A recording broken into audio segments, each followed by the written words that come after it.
Good morning everyone. आपका सबका मेरे चैनल पे स्वागत है। ठीक है, तो आज मैं आपको मैथमेटिक्स के मैथ्स की कुछ फॉर्मूले जिसमें प्रॉफिट एंड लॉस आता है, लाभ हानि, उसके बारे में कुछ बताना चाहूँगा। मानता हूँ मेरी वीडियो थोड़ी सी लेट में आ रही है, पर आप हमारे चैनल के साथ जुड़े रहें। अब मैं प्रयास करूँगा पर डे आपको वीडियो प्रोवाइड करता रहूँगा। हम लोग बेसिकली यहाँ पर BHU एंट्रेंस की तैयारी के लिए अपने वीडियोज़ बना रहे हैं। आप हमारे साथ हमारे ऑनलाइन क्लासेस में जुड़ सकते हैं। मैं अपने वीडियो के डिस्क्रिप्शन में अपना फ़ोन नंबर इंटर कर दूंगा, वो मेरा व्हाट्सअप नंबर है। आप उसके थ्रू मेरे क्या कहते हैं ऑनलाइन क्लासेस में जुड़ सकते हैं, जो बेसिकली BHU एंट्रेंस के लिए ही प्लान की गई है। ठीक है, ज़्यादा जानकारी के लिए आप डायरेक्टली मुझ पर कॉल कर सकते हैं। तो चलो आज हम थोड़ा सा कुछ क्वेश्चंस देखेंगे प्रॉफिट एंड लॉस के, और उसका थोड़ा सा बेसिक फंडा समझेंगे, और इसके बाद आपको और कोई क्लास करने की जरूरत नहीं पड़ेगी। सिंपल सा, एकदम सिंपल लैंग्वेज है, समझते हैं। ठीक है, तो सबसे पहले हम सभी लोग जानते हैं कि प्रॉफिट क्या होता है, लॉस किसे होता है। कुछ ऐसे टर्म है जो आपको जानने चाहिए। एक तो आपका होता है कॉस्ट प्राइस, इसको हम लोग हिंदी में लागत मूल्य के नाम से जानते हैं। जिस भी प्राइस पर हमारी वस्तु खरीदी जाती है उसको हम कॉस्ट प्राइस के नाम से जानते हैं।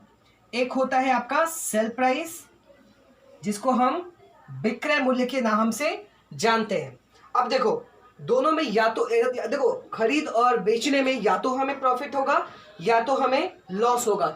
लॉस जब होगा तो सिंपल सी बात है, यहाँ लॉस का फॉर्मूला होता है आपका CP, मतलब cost price minus SP, selling price. ठीक है, बेसिक फॉर्मूला है।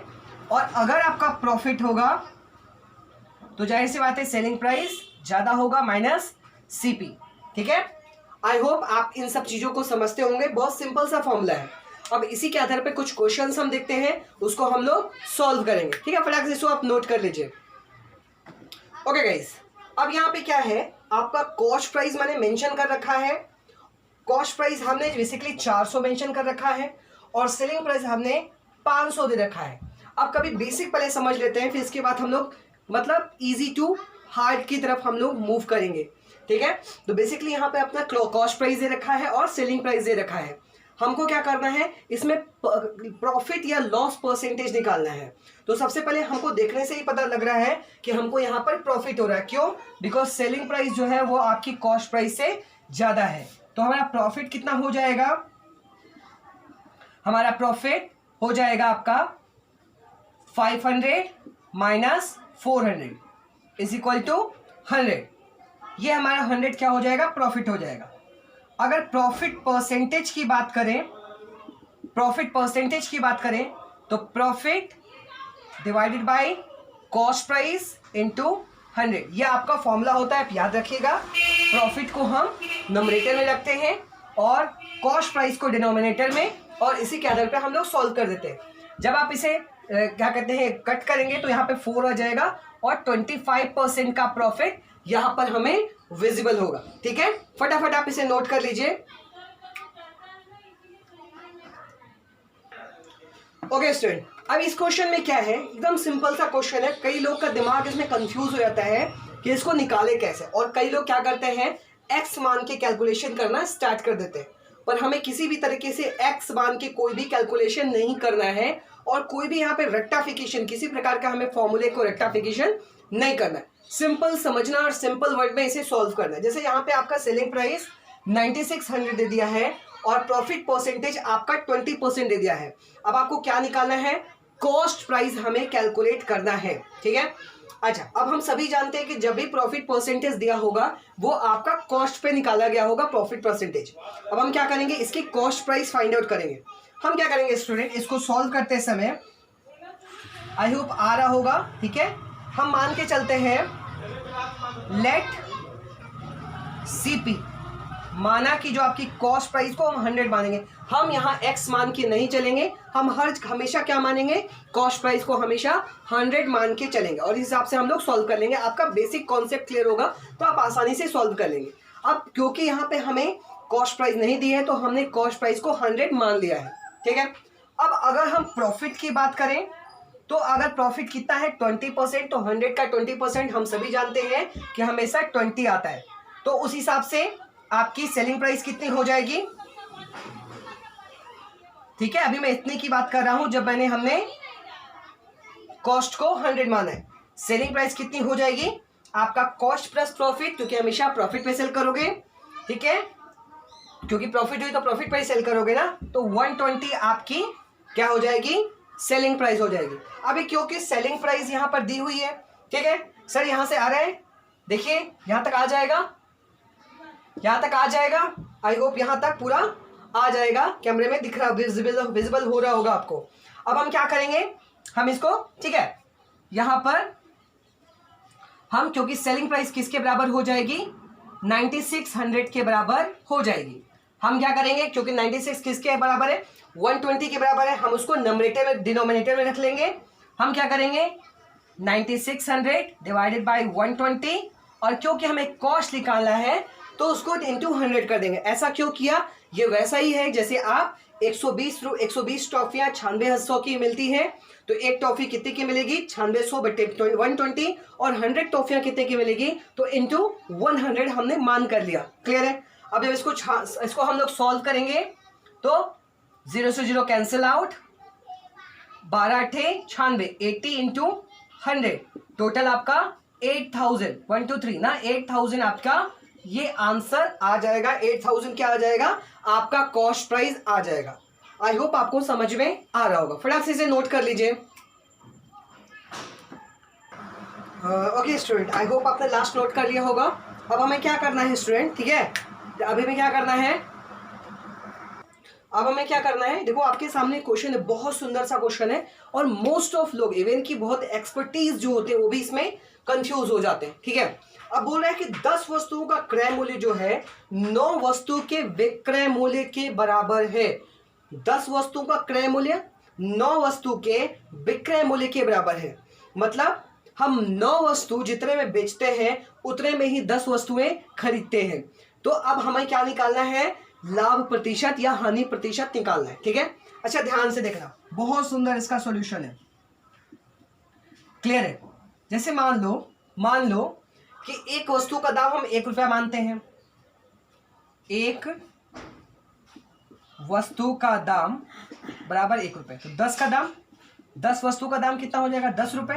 अच्छा 9 वस्तुओं का दाम, 9 वस्तुओं का दाम भी, क्योंकि अब मैं विक्रय मूल्य की बात कर रहा हूं, ध्यान देना, 9 वस्तुओं का विक्रय मूल्य कितना हो जाएगा, 10 रुपए। ध्यान दो, ये आपका क्रय मूल्य है और ये आपका विक्रय मूल्य है। क्लियर है, ध्यान देना, ये आपका क्या है, मैं विक्रय लिखना, ये आपका क्या है, विक्रय मूल्य, और ये आपका क्रय मूल्य है। ठीक है, तो अब मेरे को बताओ कि 9 वस्तुओं का विक्रय मूल्य 10 रुपए हो गया।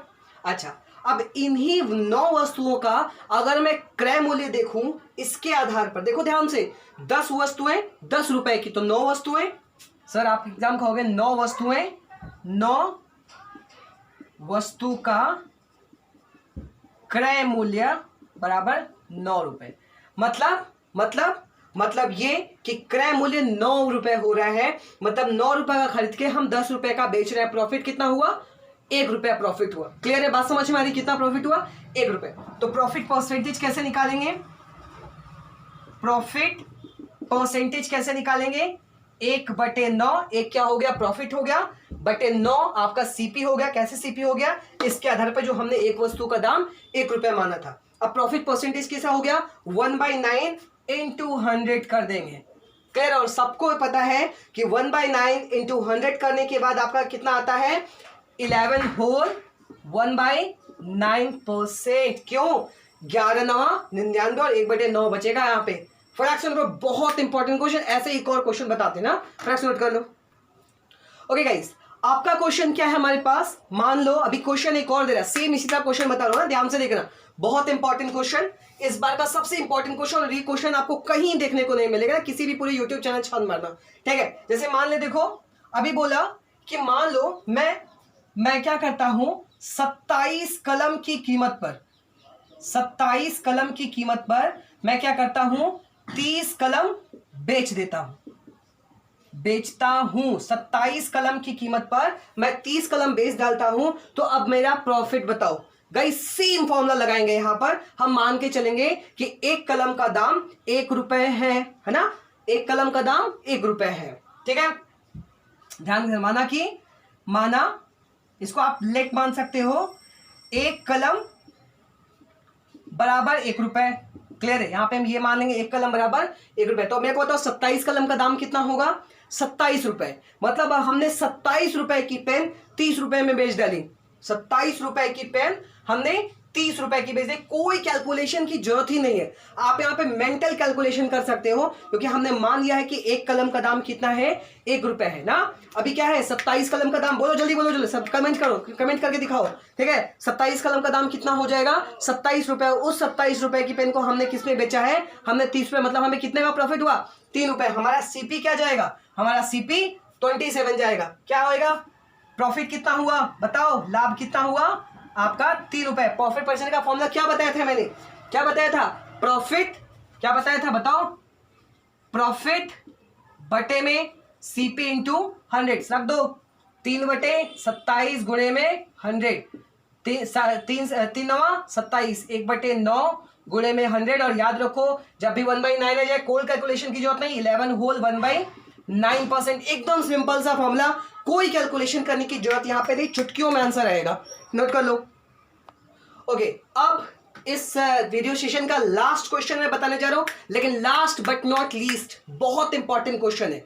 लास्ट बट नॉट लीस्ट बहुत इंपॉर्टेंट क्वेश्चन है। मान के चलो कि ये क्वेश्चन 110% आता है। इस टाइप के क्वेश्चन आते, जैसे मान लो एक व्यापारी कहता है, व्यापारी का नाम क्या है? चुनमुन मान लो।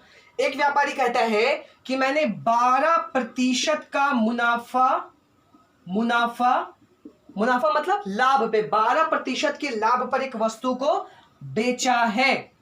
अब वो पछताता है, बोलता है कि अगर मैं 18% पर बेचता, 18% मुनाफा लेकर बेचता, तो मुझे 18 रुपए अतिरिक्त मिलते। मतलब मुझे 18 रुपए क्या मिलते? मुफ्त के या एक्स्ट्रा में मिलते। अब मेरे को क्या निकालना है? वो हमसे कह रहा है कि बताओ मैंने कितने का बेचा, मतलब सेलिंग प्राइस बोल रहा है, और कॉस्ट प्राइस। मतलब अब मेरे को यहां पर सीपी निकालना है और मतलब कॉस्ट प्राइस निकालनी है, और एसपी मतलब सेलिंग प्राइस निकालनी। बहुत सिंपल, बहुत ही सिंपल है। ठीक है, ध्यान दीजिए।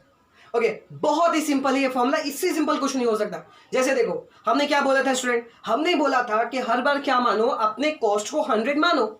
यहां पर भी हम कॉस्ट को मान के चलते हैं कि हमारा कॉस्ट क्या है? कॉस्ट मतलब लागत। कॉस्ट मतलब लागत कितनी है आपकी?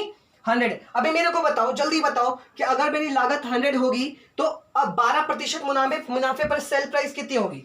तो एसपी किस पर? 12%। 12% पर सेलिंग प्राइस कितनी होगी? 112। और 18% पे सेलिंग प्राइस कितनी होनी चाहिए? 118। ध्यान दो, 118 ये कितना है? परसेंटेज में 118%। तो अब क्या बोल रहा है कि अगर उसने क्या किया होता, 18% पे बेचा होता, तो 18 रुपए उसको फालतू के मिल जाते। तो हम क्या करेंगे? ध्यान से समझना, दोनों का अंतर कितना हुआ? मतलब अगर 6%, तो कहीं ना कहीं आपका जो क्या होगा? 18 माइनस 6 के 12 कितना होता है? 6%। 6% किसके बराबर होगा? 18 के बराबर होगा। क्वेश्चन के अनुसार बोल रहे हैं ना भाई, सिंपल सा क्वेश्चन है। अगर वो 18 मतलब 12 ना 18 पे बेचता, 18 रुपए एक्स्ट्रा मिलते। तो 6 से बाद तो 1% किसके बराबर होगा? हमें 100% निकालना है। 100% क्या है? हमारी कॉस्ट है। तो 1% किसके बराबर होगा? 18 बटे में 6, 6 18 3 के बराबर होगा। 3 के बराबर होगा। अगर हमको कॉस्ट निकालनी है तो हम क्या लिखेंगे? 100 गुणे 3, बोले तो 300 रुपए। मतलब हमारी कॉस्ट कितनी आ गई? 300 रुपए। अब आप कुछ भी कर लो, 112 से 3 का मल्टीप्लाई कर दो तो 12% पे आ जाएगा सेलिंग प्राइस, और 118 से 3 का मल्टीप्लाई कर दो तो 18% पे सेलिंग प्राइस हमारी कैलकुलेट हो जाएगी। क्या आएगी यहाँ पे? अब बढ़ते हैं 36, 336 है ना, यही आएगी ना, कैलकुलेट कर लेना आप। और 18 354 रुपए। देख लो, 18 36 18 का अंतर है दोनों में। तो सिंपल से ये आपका फंडा है। अगर आप 100 मान के चलते हो तो कोई भी क्वेश्चन बहुत आसानी से सॉल्व कर ले जाते हो। ठीक है सर? ठीक है, नोट कर लो सबको।